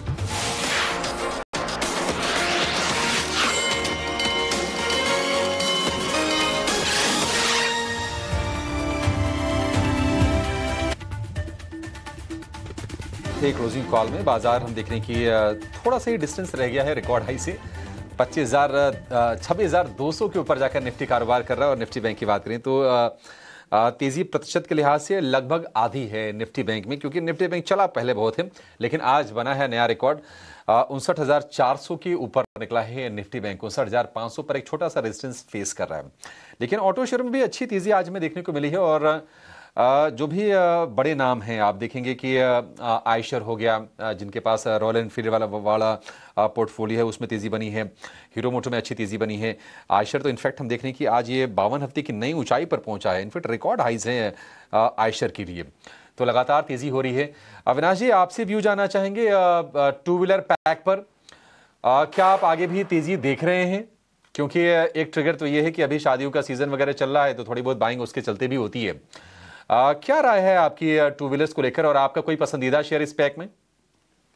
I think two wheeler sector की बात करें तो हमको हीरो मोटर कॉर्प पसंद है। देखिए हीरो मोटर कॉर्प में अच्छी तेजी तो दिख ही रही है, लेकिन इसका एकमात्र कारण है कि देखिए इनके लिए रूरल मार्केट बहुत बड़ा कंपोनेंट है। अच्छी बारिश हो चुकी है, इंटरेस्ट रेट्स कम हो चुकी है, जीएसटी भी कम हो चुका है। तो लग तो रहा है कि जो आंकड़े मेरे ख्याल से जो आइस व्हीकल्स होते हैं वहां पे तो हीरो मोटर कॉर्प अच्छा करेगा, लेकिन इलेक्ट्रिक व्हीकल्स में भी इन्होंने बहुत अच्छा काम किया है। तो दोनों तरफा इनफैक्ट इनको ग्रोथ का पोटेंशियल मिलेगा। और मुझे लगता है कि अक्टूबर टू दिसंबर के जो महीने में जो जीएसटी का इम्पैक्ट है वो आपको पूरी तरह से देखने को मिल सकता है। तो हीरो मोटर कॉर्प में बहुत समय के बाद चाल पॉजिटिव हो चुकी है। नंबर्स भी Q2 के काफी अच्छे थे, कमेंट्री भी अच्छी थी। तो हमको लगता है कि सेकंड हाफ जो नॉर्मली एक सीजन वाला बड़ा सीजन वाला होता है, जहाँ पे गाड़ी ज्यादा बिक्री होती है, तो डेफिनेटली हीरो मोटर कॉर्प के लिए अच्छा साबित होगा। तो यहाँ पे मुझे लगता है कि इन्वेस्टमेंट के पॉइंट ऑफ व्यू से अगर नजरिया किसी को लेना है तो यहाँ पे थोड़ा सा एक एक्सपोजर आप ले सकते हो। वैसे तो टीवीएस मोटर भी अच्छा है, लेकिन टीवीएस मोटर की वैल्यूएशन और हीरो मोटर की वैल्यूएशन अगर आप कंपेयर करें तो हीरो मोटर आपको एक अच्छे रीजनेबल वैल्यूएशन पे मिल रहा है। तो उस पॉइंट ऑफ व्यू से रिलेटिव टर्म्स में हीरो मोटर कॉर्प एक अच्छा चॉइस रहेगा। नजरिया आपका कम से कम 12-15 महीना होना चाहिए। ठीक है, हीरो मोटो हम देख रहे हैं कि सितंबर 2024 के बाद पहली बार ये जो शेयर है 6,000 रुपये के ऊपर लौटा है। और 52 वीक के जो लोज है वहां से 80% की रिकवरी आ चुकी है। बावजूद इसके इस पर हम देख रहे हैं कि अविनाश जी का कन्विक्शन बरकरार है। मिड कैप इंडेक्स ने अपनी तेजी गंवाई है। एक बार जरा निफ्टी का मिड कैप 100 इंडेक्स आप जरा दिखा दीजिए, क्योंकि 0.25% के आसपास के गेंस थे, अब वो गेंस फिजल आउट होते हुए दिख रहे हैं। तो आज पूरा का पूरा जो प्ले है ना वो दिग्गजों का है। निफ्टी मिड कैप इंडेक्स कितना 0.01%, 7 अंक ऊपर है। और आज हमने देखा कि 61,200 तक गया था, यानी कि ऊपरी स्तर से लगभग 250 अंकों के आसपास की नरमी निफ्टी मिड कैप 100 इंडेक्स में आ गई है। कोल इंडिया से जुड़ी हुई एक खबर आ रही है और हमारे रिपोर्टर हमारे साथ जुड़ रहे हैं प्रकाश प्रियदर्शी। और खबर यह है कि पहला नेशनल कोल एक्सचेंज जल्द ही आ सकता है। सूत्रों के हवाले से ये खबर निकल के आ रही है और इस पर ज्यादा जानकारी के साथ हमारे साथ प्रकाश जुड़ गए हैं। प्रकाश, बताइए क्या डिटेल्स हैं और क्या मकसद है कोल एक्सचेंज लाने का? देखिए, कोल सेक्टर के लिए काफ़ी पॉजिटिव डेवलपमेंट है। जो जानकारी हमें मिल रही है उसके हिसाब से सरकार इस महीने के आखिर तक फर्स्ट नेशनल कोल एक्सचेंज के लिए जो रूल्स है उसको नोटिफाई कर देगी। दरअसल प्रक्रिया अंतिम चरण में है। सूत्र हमें बता रहे हैं कि कोयला मंत्रालय ने लॉ मिनिस्ट्री को लीगल वेटिंग के लिए फाइनल रूल्स भेजे हैं और जो प्रक्रिया है वो पूरी करने के बाद जो ऑपरेशनल गाइडलाइंस है वो इशू कर दिए जाएंगे और रूल्स भी नोटिफाई कर दिए जाएंगे। ये काफ़ी इंपॉर्टेंट डेवलपमेंट है। साथ ही साथ सूत्र इस बात की भी जानकारी दे रहे हैं कि जो इम्पोर्टेड कोल है उसको भी इस बात की इजाज़त दी जाएगी कि वो जो नेशनल कोल एक्सचेंज है उसके जरिए उसकी ट्रेडिंग हो। ये काफ़ी इंपॉर्टेंट डेवलपमेंट है। साथ ही साथ जो टेक्निकल इवैल्यूएशन है और जो लीगल वेटिंग है ये कंप्लीट हो जाने के बाद ये उम्मीद की जा रही है कि 2026 के आखिर तक जो फर्स्ट नेशनल कोल एक्सचेंज है वो कंप्लीटली ऑपरेशनल हो जाएगा। इसके अलावा कोल कंट्रोलर ऑर्गेनाइजेशन की नियुक्ति होगी ताकि देश भर में जो कोल एक्सचेंज है उसको रेगुलेट करे। और इसको कोल सेक्टर में एक बड़े रिफॉर्म के तौर पे देखा जा रहा है, क्योंकि इससे कोल ट्रेड की जो पूरी प्रक्रिया है उसमें एक तरीके से पारदर्शिता आएगी, एक पैराडाइम शिफ्ट देखने को मिलेगा, कंज्यूमर और प्रोड्यूसर्स को लेवल प्लेइंग फील्ड मिलेंगे और एक ही प्लेटफॉर्म पे कोल की खरीद बिक्री की जा सकेगी। साथ ही साथ सरकार को इस बात की भी उम्मीद है कि कोल एक्सचेंज के बाद बेटर प्राइस डिस्कवरी मिलेगी और इससे ओवरऑल जो कॉस्ट है, इनपुट कॉस्ट है, उसमें भी कमी लाने में मदद मिलेगी। और खासकर वैसे समय में ये ज़्यादा इम्पॉर्टेंट है जब देश में सरप्लस कोल की स्थिति है। जो ओवरऑल कोल प्रोडक्शन है वो 2030 तक 1.5 बिलियन टन को क्रॉस कर जाएगा। ऐसी दिशा में कोल एक्सचेंज जो है उसको एक बड़े रिफॉर्म के तौर पर देखा जा रहा है और माना जा रहा है कि इस महीने के आखिर तक जो रूल्स हैं उसको नोटिफाई कर दिया जाएगा। ठीक है, महीने के अंत तक इस चीज को लेकर अधिसूचना यानी कि नोटिफिकेशन आ सकता है। एक बड़ा डेवलपमेंट ये होगा। एक व्यू अविनाश सर आपसे ही कोल इंडिया के शेयर पर लेना चाहेंगे। देखिए बहुत कम आईपीओज हैं जिसके ना मुझे भाव याद रह जाते हैं, लेकिन ये कोल इंडिया का मुझे भाव याद है कि 245 रुपए का इसका आईपीओ आया था, 2010 की बात है। तो वैसे अगर आप देखेंगे तो 15 साल का समय बीत गया, कोल इंडिया ने कोई पैसे कमा के तो उतने दिए नहीं है जितना टाइम लिया है। अब खबरें यह भी आ रही हैं कि कोल इंडिया की कुछ सब्सिडरीज को लिस्ट कराया जाएगा और वहां से वैल्यू अनलॉकिंग होगी। कोल इंडिया क्या व्यू है आपका सर? बाकी अगर हम देखेंगे तो वैल्यूएशंस वगैरह तो ठीक ही है, पीएसयू है, सेफ स्टॉक है, लेकिन क्या ग्रोथ की उम्मीद भी है? आपको शेयर लेना चाहिए? आई थिंक अभिषेक आपने एक बहुत वैलिड पॉइंट बताई कि देखिए 2010 में ये आईपीओ आया था, तो ग्रोथ के पॉइंट ऑफ व्यू से जिन्होंने भी इसमें पैसा डाला है, एक्चुअली स्पीकिंग कोई बड़ा ग्रोथ तो मिला नहीं है। और देखिए ये कंपाउंडर स्टॉक है, डिफेंसिव स्टॉक हम कहेंगे कि जहां पे आपका कैपिटल सेफ है, लेकिन ग्रोथ के पॉइंट ऑफ व्यू से कोई बड़ा पैसा बनेगा ऐसा लगता नहीं। और वही मैं आपको कहूंगा कि जिनके जो सब्सिडरीज भी है, देखिए जो भी निवेशक होंगे इंस्टीट्यूशनल या रिटेल, डेफिनेटली वो इस बात से सहमत होंगे कि अगर पेरेंट कंपनी उनको इतना पैसा बना के नहीं देती तो सब्सिडरी कितना पैसा बना के देगी। तो मेरे ख्याल से देखिए ये पब्लिक इशू तो सक्सेसफुल होगा, गवर्नमेंट की कंपनी है तो इनको डेफिनेटली सपोर्ट मिलेगा, बट कितना पैसा ये लॉन्गर रन में इन्वेस्टर्स को कमा के देते हैं वो बहुत इंपॉर्टेंट बात है। और वहां पे मुझे लगता है कि अगर आप प्राइवेट सेक्टर को कंपेयर करें तो definitely despite being a monopoly, despite having lot of cash reserves, इनका डिविडेंड भी बहुत बढ़िया होता है हर मार्च में, लेकिन फिर भी मार्केट्स इसको ग्रोथ का दर्जा नहीं देता। तो आई थिंक उस पॉइंट ऑफ व्यू से जिनको लंबी अवधि के लिए पैसा लगाना है और जिनको प्योरली एक डिफेंसिव स्ट्रेटेजी फॉलो करनी है, वही ऐसे स्टॉक में पैसा लगाए।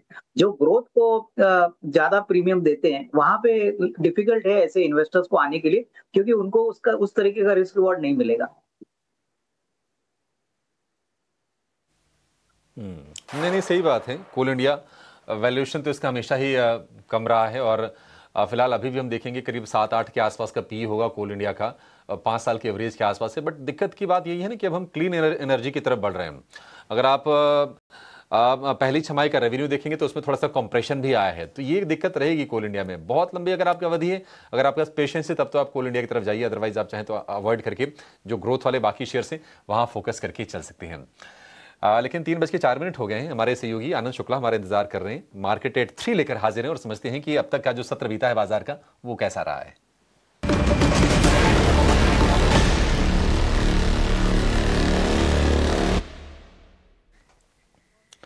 तो शानदार तेजी, हालांकि ऊपरी स्तरों पर थोड़ा थोड़ा सा दबाव आ रहा है। निफ्टी आ गया है 26,200 के नीचे, बढ़त रह गई है 133 अंकों की, और निफ्टी बैंक की बढ़त रह गई है 125 अंकों के आसपास की। लेकिन बढ़िया सत्र बीता है आज का। आनंद बताइए आज की जो प्रमुख हाइलाइट्स रही हैं वो क्या रही हैं?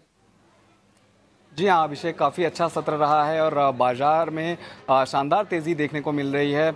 और जो सेक्टर सबसे बढ़िया कारोबार कर रहा है, जिस सेक्टर से सपोर्ट मिल रहा है बाजार को, वो है ऑटो का। ऑटो शेयरों में लगातार दूसरे दिन तेज़ी देखने को मिल रही है। आप आइशर मोटर देखिए करीब 3% ऊपर कारोबार कर रहा है, वहीं हीरो मोटो और बजाज ऑटो भी करीब 1.5 से 2% ऊपर आज दिखाई दे रहे हैं। 1.5 से 2% की तेज़ी आज शेयर में दिखाई दे रही है। वहीं वॉल्यूम वाले शेयरों की बात करें तो रेडिको खैतान का शेयर देखिए करीब 4 से 5% की तेज़ी दिखा रहा है और औसत से करीब 20 गुना ज़्यादा वॉल्यूम देखने को मिल रहा है। वहीं नाटको फार्मा की बात करें तो 5% की तेज़ी है आज और औसत से करीब 9 गुना ज़्यादा वॉल्यूम नाटको फार्मा के भी शेयर में देखने को मिल रहा है। महिंद्रा हॉलीडेज़ की बात करें तो 4 से 5% की तेज़ी दिख रही है। मैनेजमेंट ने लग्जरी हॉस्पिटैलिटी बिजनेस में एंट्री का ऐलान किया है और औसत से करीब 8 गुना ज़्यादा वॉल्यूम यहाँ भी देखने को मिल रहा है।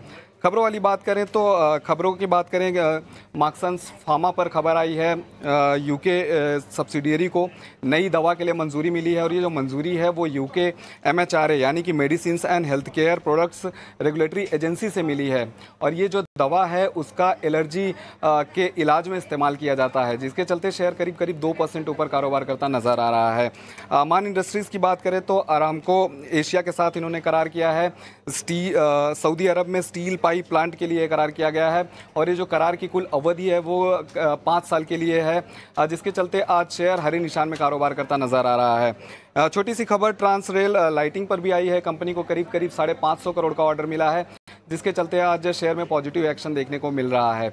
अंत में एक ब्रोकरेज रिपोर्ट की बात करें तो HDFC बैंक पर मॉर्गन स्टैनली की ब्रोकरेज रिपोर्ट आई है, ओवरवेट की रेटिंग दी है और जो लक्ष्य रखा है वो रखा है 1225 रुपये का। इनका ऐसा मानना है कि वित्त वर्ष 2027 से बाजार की जो हिस्सेदारी है उसमें बढ़ोतरी की उम्मीद जताई है इन्होंने और डिपॉजिट मार्केट शेयर स्थिर रहने का भी अनुमान जताया है। साथ ही साथ निम्स जो है वो आगे चलकर उसमें सुधार होने की भी उम्मीद जताई है, जिसके चलते शेयर में आज हल्की सी तेज़ी देखने को मिल रही है। तो 3 बजे तक ये सारे अपडेट्स थे जिनकी वजह से इन सारे शेयरों में आज एक्शन देखने को मिल रहा है।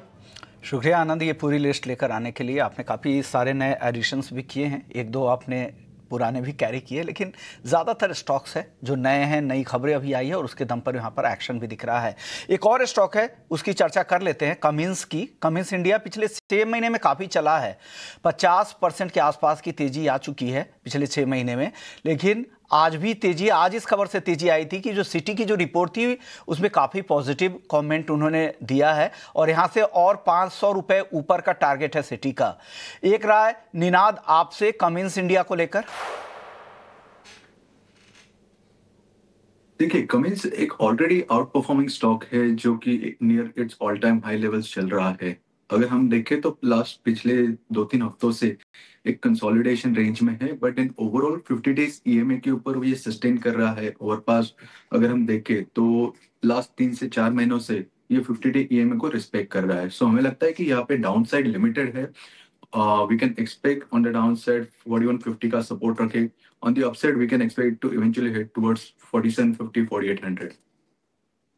इसको लेकर आपकी ये राय है। एक सेक्टर पे वापस से चर्चा कर लेते हैं, IT पे। हालांकि हम लगातार इन्फोसिस पे चर्चा कर रहे थे बाईबैक एंगल से, लेकिन आमतौर पे देखा जाता है कि 15-20% के करेक्शन के बाद और एक कंसोलिडेशन के बाद वापस से IT चलता है। क्या वो फेज आ चुका है? क्या अब IT में लॉन्ग टर्म पोजीशनिंग का वक्त आ चुका है? क्योंकि इंडियन IT कंपनियां कुछ समय से, जब से US के साथ ट्रेड डील को लेकर चिंताएं हुई, जो भी ट्रंप के आने के बाद से उस तरह का परफॉर्मेंस यहाँ पे देखने को मिला नहीं है। क्या अब ये सिग्नल सजेस्ट कर रहा है कि ये सस्टेन अपवर्ड ट्रैजेक्टरी में जा सकता है IT स्टॉक्स? आप बताइए अविनाश जी, आपकी राय IT सेक्टर को लेकर, और यहाँ से कुछ टॉपिक निकल के आ रही है क्योंकि हमने इंटरनेशनल मार्केट में, US मार्केट में तो 75% हमने देखा जो वहाँ की जो रैली थी वो AI लिंक्ड स्टॉक्स ने ही और टेक शेयरों ने ही की थी, लेकिन हम उस तरह से अभी चल नहीं पाए क्योंकि हम एक तो नॉन AI मार्केट भी माने जाते हैं और दूसरा कहा जाता है कि हमारे पास जब कैश रिच कंपनियां हैं वो ज़्यादातर सिर्फ बायबैक में खर्च करती है बजाय एक बड़े प्रोडक्ट डेवलपमेंट में। क्या कहना है आपका IT को लेकर? यहाँ पे कुछ मौके अब दिख रहे हैं सर इस जंक्चर पर? नहीं, बिल्कुल। देखिए, आपने एक बहुत इंपॉर्टेंट पॉइंट निकाला कि देखिए US में जो सेल ऑफ आ गया है वो ज्यादातर AI रिलेटेड कंपनीज पे आया है और अभी तो वहां पे ऐसी भी बातें हो रही है कि वैल्यूएशंस अनसस्टेनेबल है, ऐसे स्पेस में गए हैं जहां पे वो सस्टेन होना डिफिकल्ट है। इनफैक्ट गूगल के चीफ सुंदर पिचाई ने भी कहा है कि अभी मामला काफी गड़बड़ी वाला है, हो सकता है कि और बड़ा करेक्शन आए। तो एक हम तरफ हमारे लिए ये पॉजिटिव है या नेगेटिव है, लेकिन एक बात तो अच्छी है कि हमारे पास AI का कोई फोकस स्टॉक वाला प्ले नहीं है, तो इसलिए एक पॉइंट से तो FI के फ्लोज हमारे यहाँ पे कम आ गए हैं। लेकिन उसका पॉजिटिव रवैया ये है कि हमारी जो कंपनी है बहुत ही स्ट्रांग है in terms of balance sheet, cash flow, cash on the books, plus growth potential काफी अच्छा है। देखिए, अभी भी जो अब बड़ी IT कंपनी है, कम से कम 1.5 साल का ऑर्डर बुक अभी भी है, मार्जिन्स भी काफी अच्छे हैं और आपने सही कहा कि बायबैक के लिए बहुत पैसा इनके पास बचता है। तो मुझे लगता है कि इन्फोसिस की बात करें तो इन्फोसिस काफी अट्रैक्टिव लग रहा है इस लेवल पे। उसके बाद HCL टेक है, उसके बाद कोफॉर्ज है, और छोटी कंपनियों में हमको अभी भी परसिस्टेंट और KPIT पसंद है। तो देखिए यहाँ पे मुझे लगता है कि नॉट ओनली आपका कैपिटल सेफ है, लेकिन जैसे ही इंडो यूएस की ट्रेड डील साइन अप होगी, जो मुझे लगता है बहुत जल्द होगी, तो आपको एक सेंटिमेंटल बूस्टर इफेक्ट आईटी के कंपनीज में देखने को मिलेगा, क्योंकि बहुत सारे आईटी डील्स अभी पाइपलाइन में है। अंदाजा है कि इमीडिएटली ये साइन ऑफ होने के बाद आपको बड़े अनाउंसमेंट सुनने को मिलेंगे, और ओवरऑल माहौल अच्छा है, वैल्यूएशंस भी ठीक ठाक है। तो उस पॉइंट ऑफ व्यू से डेफिनेटली खरीदने का मौका बनता है, बट नजरिया आपका कम से कम 6 to 12 मंथ आपको रखना चाहिए। तो ये व्यू है, और आपके लिए कुछ स्टॉक्स पिक भी निवेश के लिए बताए गए। आप व्यू दे, कम से कम 1 साल का नजरिया रखें, ये सलाह है अविनाश जी की तरफ से, तब आपका पैसा डेफिनेटली यहाँ पर बनेगा। बहुत सारी ऐसी चीज़ें हैं जो पॉजिटिव डेवलपमेंट इस दिशा में जा रही हैं। निनाद, अब BTST या STBT आज किस तरफ आप जाएंगे? आप अपनी पिक बता दीजिए सर। तो BTST के तौर पे आज हम देख सकते हैं लार्सन टू ब्रो L&T जो ट्रेड कर रहा है 4035 के आसपास। यहाँ से बाइंग की सलाह रहेगी। सपोर्ट के तौर पे हम देखेंगे, सपोर्ट रहेगा 3970 का, और ऊपरी स्तर पे हम देख सकते हैं 4150 के आसपास। तो L&T, और एक खबर भी आई थी कल, जिस तरह से डिफेंस सेक्टर के लिए ये कंपनी काम कर रही है और बड़े डील भी साइन कर रही है। शुक्रिया निनाद, आपने वक्त निकाला, हमारे दर्शकों को गाइड किया। अविनाश जी और हरीश जी, आप बने रहिए हमारे साथ। कुछ और स्टॉक्स पे चर्चा करेंगे। एक और स्टॉक है वोडाफोन आइडिया। इसमें देरी हो रही है, सरकार की तरफ से कोई नए प्लान नहीं आ रहे हैं, अनिश्चितताएं काफ़ी ज़्यादा है, और इस वजह से ये स्टॉक आज 5% टूट गया है। एक राय हरीश जी आपकी तरफ से, क्या व्यू देंगे वोडा आइडिया को लेकर? बातें तो काफी चल रही थी, लेकिन उस तरफ से ठोस कुछ उस तरह के प्लान नहीं आ रहे हैं, अनिश्चितताएं बढ़ी, हो सकता है कि हाल की तेजी के बाद मुनाफा वसूली भी हो, या कुछ क्लैरिटी नहीं मिल रही है, ये भी एक वजह हो सकती है। आप बताइए क्या करें। विश्व जी, बिल्कुल अगर देखा जाए तो देखिए वोडाफोन आइडिया के चार्ट स्ट्रक्चर तो क्लियरली देखा जाए तो लास्ट कुछ दिनों से 3 महीने में हमने ऑलमोस्ट 30-40% का गेंस देखने मिल रहा है नीचे से। तो मुझे लग रहा है कि जिस तरीके के स्टॉक है, मुझे लग रहा है कि ये कम कुछ नहीं है। जिस तरीके से एक शार्प अप मूव देखने मिल रहा था, उसके बाद हमें तुरंत एक प्रॉफिट बुकिंग भी देखने मिलता है। तो मुझे लग रहा है कि जो वॉलेटिलिटी है इसकी बनी रहेगी, लेकिन जब तक वहाँ पे कुछ क्लैरिटी नहीं आती है गवर्नमेंट की तरफ से, मुझे लग रहा है कि ये जो है एक कंसोलिडेशन में ही रहेगा। लेकिन ऊपरी लेवल पे जैसे ऊपर की ओर पहुंच करता है, वहाँ पे प्रॉफिट बुकिंग भी शार्प देखने मिलता है। तो फिलहाल के लिए मुझे लग रहा है कि ये जो करेक्टिव फेज है थोड़ा एक्सटेंड और हो सकता है। नीचे के सपोर्ट्स की बात करते हैं तो 9.50 के करीबन है, तो मुझे लग रहा है कि वहाँ पे एक सपोर्ट है। उसके ऊपर अगर रेजिस्टेंस की बात करते हैं, जहाँ पे मुझे लग रहा है कि 11 रुपीज़ 80 पैसे के आसपास है, तो मुझे लग रहा है कि ये ब्रॉडर रेंज पकड़ के चल सकते हैं शॉर्ट टर्म के लिए। किसी के पास बाइंग है तो स्टॉप लॉस 9.1 पैसा का स्टॉप लॉस बने रख सकते हैं। और ऊपर की ओर मुझे लग रहा है कि शॉर्ट टर्म में 11 रुपीज़ 50 पैसा तक छान से पोटेंशियल है। लेकिन जो भी है, मुझे लग रहा है कि स्टॉक में एक वॉलेटिलिटी बिल्कुल बनी रह सकती है। थोड़ा कॉशियस अप्रोच के साथ ही ट्रेड करना चाहिए स्टॉक। ओके, तो ये सलाह है वोडा आइडिया को, आप इसमें सतर्क रहने की सलाह यहाँ पे दे रही है। रिस्क प्रोफाइल अगर आपका है, रिस्क एपेटाइट है, तभी इस स्टॉक के साथ जाए, ये सलाह है हरीश जी की तरफ से। चलिए, वक्त है ब्रेक का। ब्रेक के बाद लौटेंगे तो कुछ और इंटरेस्टिंग आइडियाज, कुछ और नए पिक आपके लिए लेकर आएंगे, और साथ ही इवेंट्स टू वॉच भी दिखाएंगे। जल्द लौटते हैं।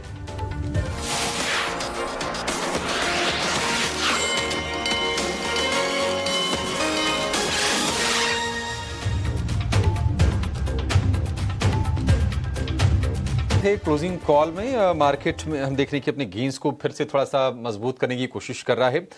26,200 के आसपास से निफ्टी 150 अंकों के आसपास की तेजी है। निफ्टी बैंक में कम तेजी जो है थोड़ी सी निफ्टी के मुकाबले कम है, 0.2% ऊपर है निफ्टी बैंक। करीब 120 अंकों के आसपास की मजबूती हम निफ्टी बैंक में फिलहाल देख रहे हैं।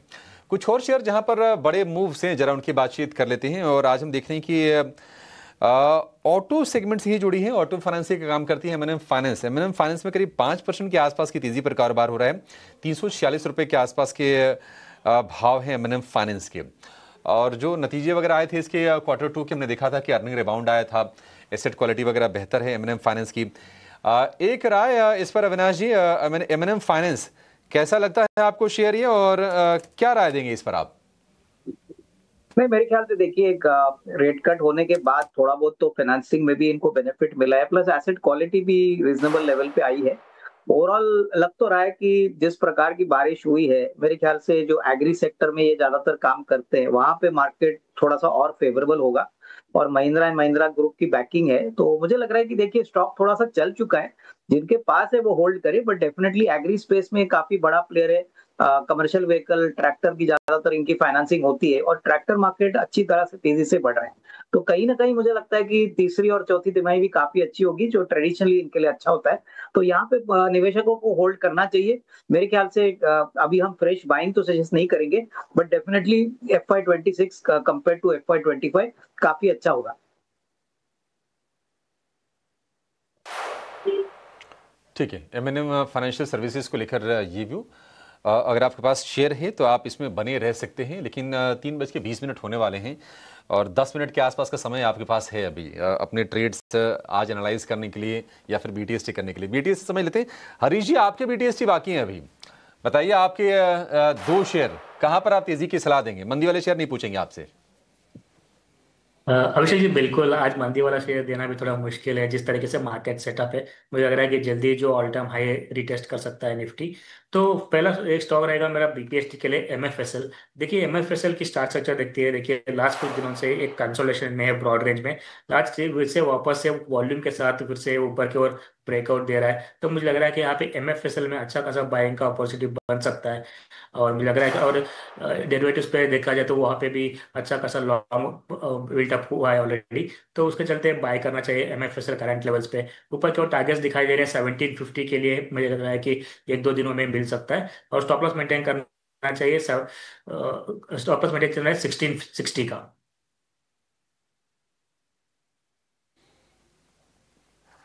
एक ही शेयर है, कोई और भी शेयर है?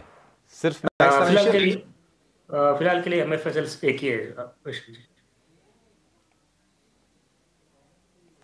ठीक है, कुछ और खोजिए हरीश जी, मिल जाएंगे बाजार में। आज तो बढ़िया मार्केट है, आपके पास फिर से लौटेंगे। एक आध शेयर और खोज के रखिए। तब तक ये MFSL यानी कि मैक्स फाइनेंशियल सर्विसेज लिमिटेड 1750 का टारगेट, 1660 रुपए का स्टॉप लॉस लगा के आप इसमें चलिए मार्केट में। अच्छा, एक बार ना जरा जो ऑटो में जो 4 व्हीलर वाली कंपनीज है, जरा उनकी शेयर आप स्क्रीन पर लेकर आइए। मतलब हम देख रहे हैं कि मारुति का शेयर दिन भर लाल निशान में था, वो हरे निशान में जाने की कोशिश कर रहा है। M&M का शेयर जो था हरे निशान में टिक रहा था, वो लाल निशान में लौट आया है। इसके अलावा हम देख रहे हैं कि Hyundai मोटर दिन के निचले स्तर पर आपको दिखाई देगा, करीब 3% के आसपास की गिरावट इसमें हो गई है। तो ये 4 व्हीलर पैक की स्थिति है। नहीं, Hyundai दिखाई, आयशर नहीं, Hyundai दिखाइए, उसमें 3% के आसपास की नरमी आ गई है। तो 2 व्हीलर वाले स्टॉक्स तो गर्म हैं, लेकिन 4 व्हीलर में उतनी हमको एक्साइटमेंट देख नहीं रहे हैं। अगर आप टाटा मोटर का शेयर भी देखेंगे तो उसमें भी गिरावट ही दिखाई देगी, और ये शेयर गिर के 360 रुपए के नीचे आपको कारोबार करता हुआ दिखाई देगा। Hyundai मोटर 3.5% नीचे। एक राय अविनाश जी आपसे जानना चाहेंगे Hyundai मोटर पर। मतलब अगर हम इसके मार्केट शेयर की बात करें तो वो धीरे धीरे करके कम हो रहा है अविनाश जी। एक ये चिंता है, थोड़ा फ्री फ्लोट भी कम है Hyundai मोटर का। कैसी लगती है आपको कंपनी? ये क्या करें? मतलब ये जो गिरावट आ रही है, क्या ये मौका है किसी को अगर निवेश करना हो तो क्या आप Hyundai मोटर को चुनना चाहेंगे? नहीं, देखिए मुझे लगता है बहुत समय के बाद, अभी GST की कटौती के बाद वॉल्यूम ग्रोथ तो अच्छी तरह से बढ़ा ही है। और मुझे लग रहा है कि अक्टूबर टू दिसंबर का जो क्वार्टर आएगा, वहां पे एक अच्छा बाउंस बैक जरूर देखने को मिलेगा। क्योंकि देखिए जब ये शेयर लिस्ट हुआ था, मुझे याद है ये OFS ऑफर था और बहुत बुरी तरह से पिटा गया था। उस लेवल से तो ये काफी अच्छी तरह से बाउंस हो चुका है, और उस लेवल से तो जिन्होंने भी ये शेयर खरीदा अच्छी कमाई हो गई है। अभी स्टॉक थोड़ा कंसोलिडेट होगा मेरे ख्याल से। 3rd तिमाही के नंबर्स आने दीजिए, एक बार नंबर्स आने के बाद हमको पता चलेगा कितना वॉल्यूम ग्रोथ आ गया है, कितना मार्जिन में इंप्रूवमेंट आया है। बट एक बात तो क्लियर है कि पैसेंजर कार मार्केट को GST के कटौती के बाद काफी फायदा हुआ है, तो Hyundai को भी होगा। मेरे ख्याल से कोई जल्दबाजी नहीं है, बट अगर किसी को नजरिया लेना है तो मेरे ख्याल से तीसरी तिमाही के रिजल्ट्स के बाद ले। अभी तो फिलहाल आज का जो ट्रेंड है वो शायद प्रॉफिट बुकिंग का दिख रहा है। ऐसा कोई नेगेटिव या कोई बड़ा फंडामेंटल नेगेटिव कुछ दिख नहीं रहा है, बट डेफिनेटली प्रॉफिट बुकिंग के कारण स्टॉक थोड़ा कमजोर हो रहा है। प्रॉफिट टेकिंग के कारण ये कमजोर हो रहा है। Hyundai मोटर 3.5% नीचे, 3.7%। ये जितना नीचे है उतना ही ऊपर है आयशर मोटर का शेयर आज के सत्र में। और हम देख रहे हैं कि ये निफ्टी का सबसे ज्यादा चलने वाला शेयर है 3.5% ऊपर और पिछले 3 महीने में करीब 20% के आसपास का उछाल आयशर मोटर के शेयर में आ गया है। ये नए रिकॉर्ड पर है आयशर मोटर। ठीक है, ऑटो की चर्चा हो गई, लेकिन कल मतलब आखिरी सत्र होगा इस हफ्ते का। क्या ट्रिगर्स हैं ये जरा समझ लेते हैं। हमारी सहयोगी तृप्ति हमारे साथ जुड़ गई हैं। तृप्ति, बताइए कल बाजार की नजर कहां पर रहने वाली है?